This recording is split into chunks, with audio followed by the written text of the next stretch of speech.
여러분, 안녕하세요. 판판묘시다. 이번엔 배추 가격이 왜 이렇게 변동이 심한가에 대해 알아보도록 하겠습니다.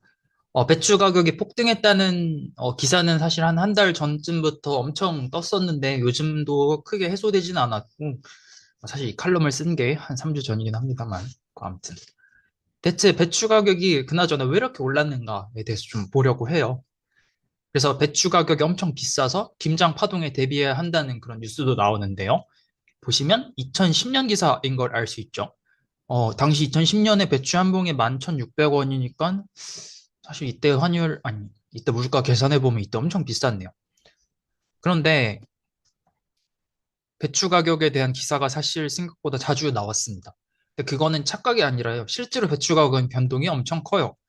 그래서 제가 구글에서 각 기간별로 한번 검색을 해봤는데 2008년에는 배추값이 엄청 폭락해서 갈수록 손에 갈아엎는 배추밭 이렇게 나왔고 2010년에는 반대로 배추값이 폭등했죠. 그래서 한겨레에서는 배추값 폭등의 경제학이라는 것도 칼럼도 나왔고요. 2011년에는 배추값이 폭락했어요, 반대로. 그리고 또 한겨레에서 배추값 폭락과 거미집 이론이라는 게 나오는데 이건 이따 설명해 드릴 거고요. 그나저나 한겨레에서 되게 괜찮은 기사들을 쓰고 있군요. 그리고 2013년, 2014년 두 해 모두 배추값이 엄청 폭락했고요. 2016년에는 반대로 배추값이 폭등했죠.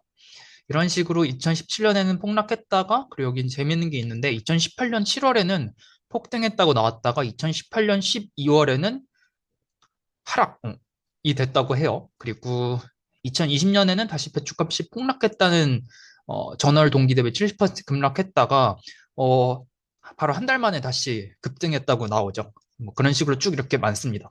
아무튼 현재는 다시 배추값이 폭등했다는 기사가 나와 있는데, 어, 이번 유튜브 영상에서는 농산물들의 가격이 왜 이렇게 말썽인지를 알아보도록 해요. 배추뿐만 아니라 대부분의 농산물 가격은 이렇게 폭락하고 폭등하는 게 많습니다. 뭐 쌀처럼 우리나라에서 관리하는 뭐 그런 농산물의 가격은 좀 아니겠지만요. 일단 첫 번째로는 마진이 높습니다. 마진이 높은 게 가장 큰 적이에요. 그래서 발표한 게 2011년, 옛날 자료긴 한데 최신 자료가 없더라고요. 그래서 가장 최신 거 보니까 2011년이었어요. 근데 이때로부터 지금도 크게 달라진 건 없어요. 주요 농산물의 유통 마진은 평균적으로 40%를 넘는다고 해요. 소매 마진이 되게 높은데 도매 마진보다 거의 4배에서 6배까지 커지는 걸 볼 수 있죠. 주요 농산물의 유통 마진율 현황을 보면 뭐 대파 이런 건 거의 70% 육박하고요. 우리가 많이 먹는 그런 일반 과일, 사과, 배, 딸기 이런 것도 40%를 넘어요. 이게 뭐 소매상들이 탐욕적이어서 그런 건 아니고요. 뭐 사실 탐욕적이었다면 가격 경쟁에 의해서 거의 완전 경쟁 시장이다 보니까 낮아졌을 텐데 구조적으로 소매 마진이 높을 수밖에 없었겠죠. 그게 왜 그러냐면 일단 소매상은 도매상보다 규모가 작은 것도 맞지만 기본적으로 농산물은 감모율이 되게 커서 그렇습니다. 감모율이라고 하면 유통되는 과정에서 농산물이 손상돼 없어지는 비율인데 아무래도 이제 농산물이 좀 연약하다 보니까 이렇게 좀 유통되는 과정에서 좀 사라지는 것들도 있고 아니면 거를 잘 포장을 하다 보면 포장값이 너무 들다 보니까 유통하는 비용이 많이 들고 그래서 상추 같은 애들은 이게 감모율이 특히 큰데 얘네는 거의 최대 10배를 넘는다고 해요. 소매 마진이 도매 마진에. 그러니까 이게 구조적으로 이게 우리나라의 농산물 시장이 특별히 잘못됐다 이런 게 아니라 농산물이기 때문에 어쩔 수 없이 어느 나라든 소매 마진이 높다라는 거고요. 두 번째로는 이거는 일반적인 얘기는 아니고 몇몇 대기업들이 좀 비상식적인 유통마진을 취하고 있어요. 그래서 최인호 의원실이 2020년에 발표한 바에 따르면 친환경 농산물의 경우 대형 유통업체 마진율은 50%를 넘는다고 해요.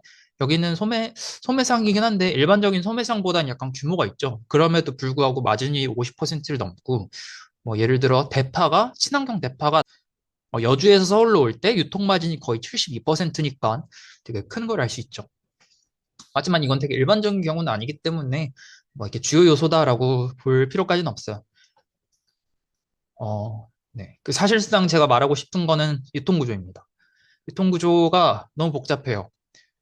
보시면 TV조선 뉴스에 나온 건데 산지에서 2,000원에 판 게 소메인에서 소비자로 올 때는 5,000원까지 늘어나는데 이 중간에 뭐 공판장, 중도메인, 소메인 이런 걸 거치는데 이게 너무 많은 사람들이 관여하기 때문에 이들이 다들 마진을 떼먹으면 점점 점점 늘어나겠죠.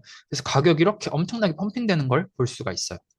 유통구조 손질이 필요합니다. 사과 농민을 이제 보시면 이분은 직접 사과를 판매하는 이제 농부잖아요.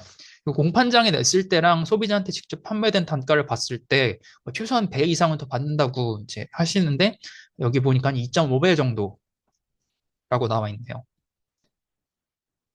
배추 대란이 한 달 전이라고 생각하실 수 있겠지만 이미 올해 5월에 정부는 똑똑하신 분들이 있으니까 농산물 값이 또 폭등할 거다 뭐 이런 걸 예측하셨겠죠. 그래서 이미 5월에 유통비용이 10%를 줄이겠다는 계획을 냈어요. 유통비용이 많이 차지하고 있기 때문에 10%나 줄이면 뭐 전체 가격이 거의 5%나 줄어드는 거죠. 현재 농산물 유통은 소수의 도매법인이 독과점하는 구조입니다. 수수료도 최대 7% 가져가고 그런데 경쟁이 일어나지 않으면 당연히 소비자가 느끼는 가격은 높을 수밖에 없겠죠. 그래서 자유시장 경제에서 가격을 제약을 거는 그런 뭐랄까 좀 법으로 제한하는 게 몇 가지인데 그중에 가장 큰 게 독과점이죠. 독과점은 왜냐하면 자유시장 경제랑 정면으로 배치되니까요. 이건 자유시장 경제가 아니라 지위나 권력을 남용해서 가격을 후려치는 거기 때문에 이건 당연히 바뀌어야 돼요. 그리고 두 번째로는 온라인 도매 시장이 활성화된다는 건데 이거는 다시 말하면 좀 경쟁을 늘려주고 사람들의 접근성을 높여주기 때문에 가격이 낮춰진 효과가 있겠죠. 근데 이거 사실 생각해보면 온라인 도매 시장이 시대가 어느 때인데 뭐 이제서야 활성화되나 뭐 그런 생각도 듭니다. 그리고 사과나 양파 같은 품목들을 낱개로도 판매할 수 있게 했는데 낱개로 판매하면 포장비가 들지 않기 때문에 그냥 뭐 유럽에 있는 과일 가판대 이런 데 보면 정말 상자에 쌓아두고 이렇게 있잖아요. 그래서 그런 게 있으면 이제 포장비나 뭐 거기 들어가는 노동, 공수 같은 게 들지 않기 때문에 뭐 환경도 생각할 수 있고요. 뭐 그런 식으로 정부가 뭐 이런 보도자료를 냈어요. 농수산물 유통구조 개선. 그래서 소비자뿐만 아니라 생산자 역시도 편익을 제공하는데 뭐 이런 식으로 온라인 도매 시장이 생기면 생산자도 편하겠죠. 가격 내려가서 소비자도 도움이 되겠지만. 그래서 핵심은 이겁니다. 경쟁 촉진으로 인한 비용 절감. 10% 이상 절감을 목표로 하고 있고요. 뭐 이런저런 것들을 내고 있습니다. 그래서 뭐 농산물 산지 유통센터를 더 활성화하고 뭐 자세하게 쭈루룩 나와 있는데 그냥 기본적으로는 더 음, 유통 구조를 좀 더 단순하게 하고 경쟁을 늘려서 가격을 낮춘다. 이게 메인 목표입니다. 그런데 되게 뭐 훌륭할 것처럼 보일 수도 있지만 이런 정책은 당연히 옛날부터 많이 시행이 됐어요. 이거는 이제 2년 전에 나온 건데 거의 동일하죠. 유통비용 특성, 정책 방향 어떻게 할 것인가. 그게 있기 때문에 문제인식이랑 뭐 해결 방안은 누구나 알고 있지만 이게 사실 현장에서 이렇게 적용되느냐는 또 다른 문제이기 때문에 이게 뭐 될지 안 될지는 사실 잘 모르겠습니다. 그래서 이런 식으로 정부가 그 말단에서 일시적인 해결책을 내보이는 게 아니라 그냥 근본적인 구조를 좀 바꿔야 할 것 같아요. 농산물의 생산성이 낮은 이유가 중간에 잠깐만 중간에 도매상인이 끼는 게 이걸 빼고 싶어도 우리나라 현재 특성상 그럴 수가 없습니다. 그러면 각 전국 산지에 흩어져 있는 농부들이 직접 어딘가로 와서 이게 소매상한테 직접 팔아야 되는데 그런 유통 구조가 제대로 형성이 되어 있지 않잖아요. 그래서 뭐 유통 마진이 큰 건 맞는데 그렇다고 유통을 없애자니 사실상 농부들이 농산물을 팔 수 있는 그런 판로가 없는 겁니다.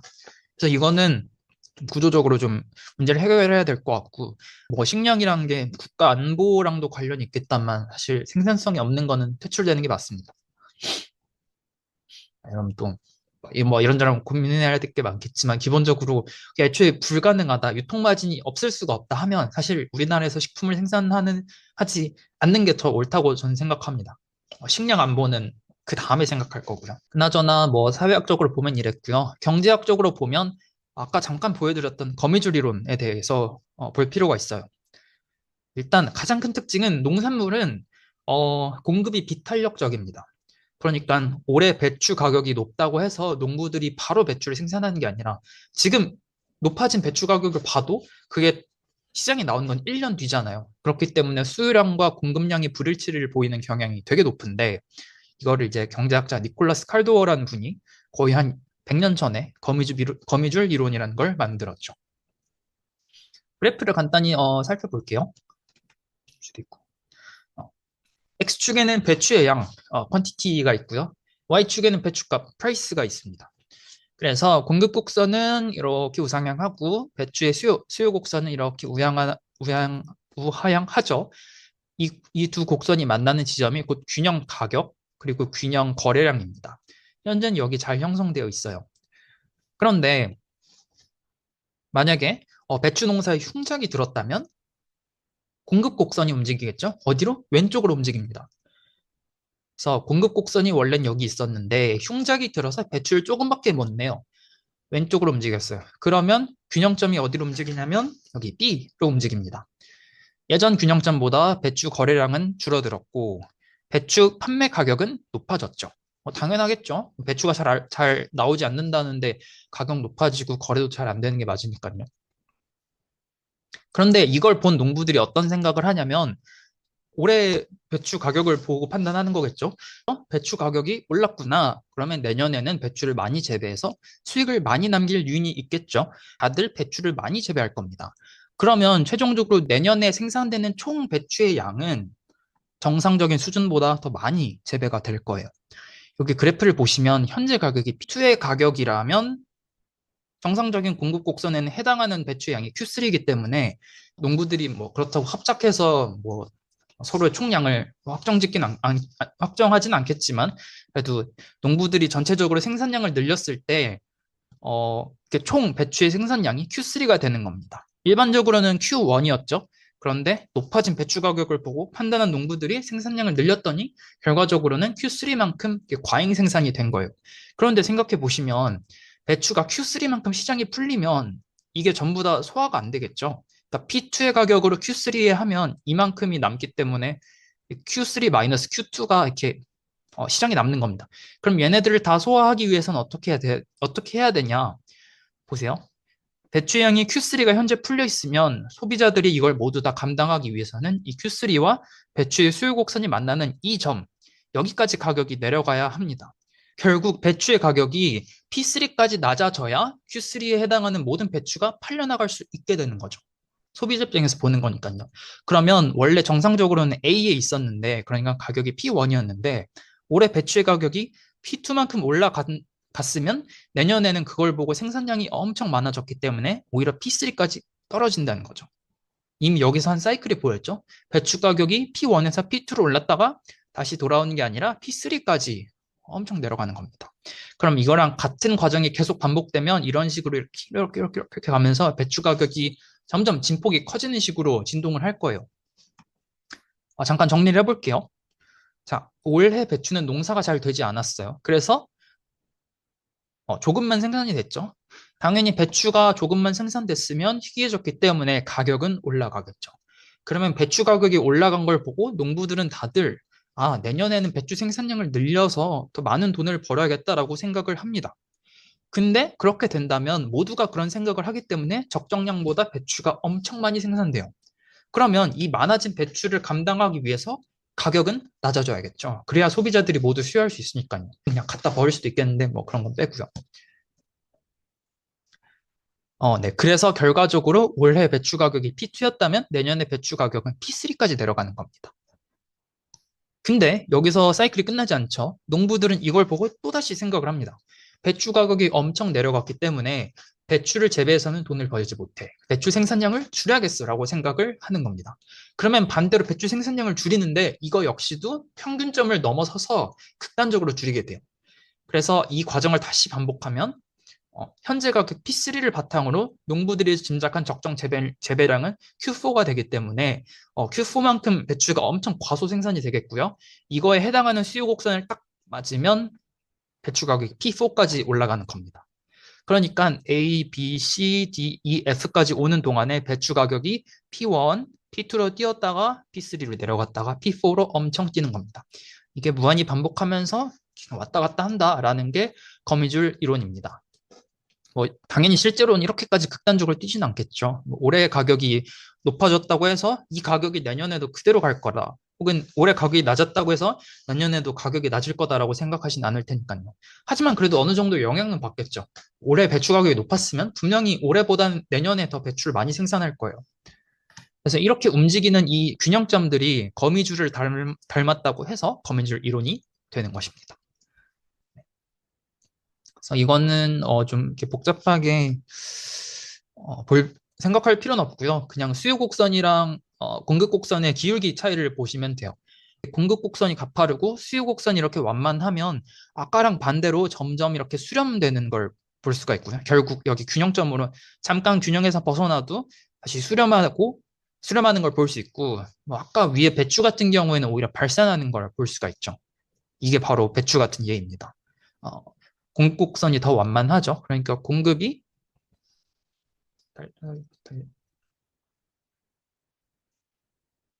공급이 엄청 탄력적이게 되는 겁니다. 가격에 맞춰서. 그래서 여기 컨버전트랑 컨티뉴어스랑 다이버전트가 있는데 이 가운데 있는 거는 이게 우연히 기울기 두 개가 맞아서 이렇게 순환된다는 건데 현실적으로는 뭐 그렇게 많지는 않을 것 같습니다. 그래서 배추뿐만이 아니라 여러 조건들을 만족하는 시장에는 거미줄 이론이 성립할 가능성이 높은데 일단 첫 번째로는 실제로 생산하는 데 시간이 걸린다는 게 꼭 필요합니다. 이게 굉장히 중요해요. 그렇지 않다면 생산이 빠르게 이루어지기 때문에 가격이 빠르게 수렴하는 반면에 생산해야겠다라고 생각하는 시점과 실제로 생산까지 가는 이 시점 간의 시차가 좀 발생하면 예측이 빠르게 좁혀지지 않겠죠. 그리고 생산량은 직전 가격에 의존해야 합니다. 그렇기 때문에 작년 가격이 내년까지도 뭐 완전히 동일하게는 않겠지만 어느 정도 그 추세가 이어진다라는 가정을 해야만 이런 그런 거미줄이 발생하는 거고요. 완전 경쟁 시장이어야 합니다. 왜냐하면 완전 경쟁 시장이 아니라 독과점이나 독점적 경쟁 시장 같은 경우에는 생산자들이 가격을 판단할 때 뭐 예측보다는 그냥 각자 본인들이 알아서 정할 수 있기 때문에 저런 식으로 가격 변동이 심하진 않겠죠. 그래서 아직까지 뭐 우리나라 배추 가격은 잡히지 않는 걸로 알고 있는데 아마 말짱 도루묵이 될 것 같아요. 구조적인 문제도 있고 경제학적인 그런 요인도 있고 그렇습니다. 간단하게 정리를 해보면 배추 가격은 주기적으로 변동해요. 흉작으로 배추의 공급이 줄면 가격이 오르는데 이걸 본 농부들이 내년에 배추를 많이 재배하기 때문에 공급이 엄청 넘쳐서 다시 가격이 폭발적으로 내려간다. 반복적인 패턴을 우리는 거미줄 이론이라고 봤죠. 근데 우리나라 한정적으로 보면 이제 농산물은 소비자에게 도달하기까지 유통 단계가 많고 감무율도 높기 때문에 소매 마진이 높을 수밖에 없어서 소비자들은 좀 비싼 어, 농산물 가격을 부담해야 할 수밖에 없다라는 요인도 있었고요. 정부도 이런저런 대책을 내놓습니다. 유통비용 절감과 구조 개선을 시도하지만 기본적으로 해소되지 않는 이런 요인들이 있기 때문에 생산과 수급의 구조 조편을 통해 가격 안정이 필요할 뿐만 아니라 이런저런 노력을 해야겠죠. 사실 어떻게 해야 될지는 저도 잘 모르겠습니다. 하지만 기본적으로 농산물 가격이 변동하는 데에는 이런 이유가 있다는 거 알아두시면 좋을 것 같아요. 어, 네. 구독과 좋아요 눌러주시고 봐주셔서 감사합니다.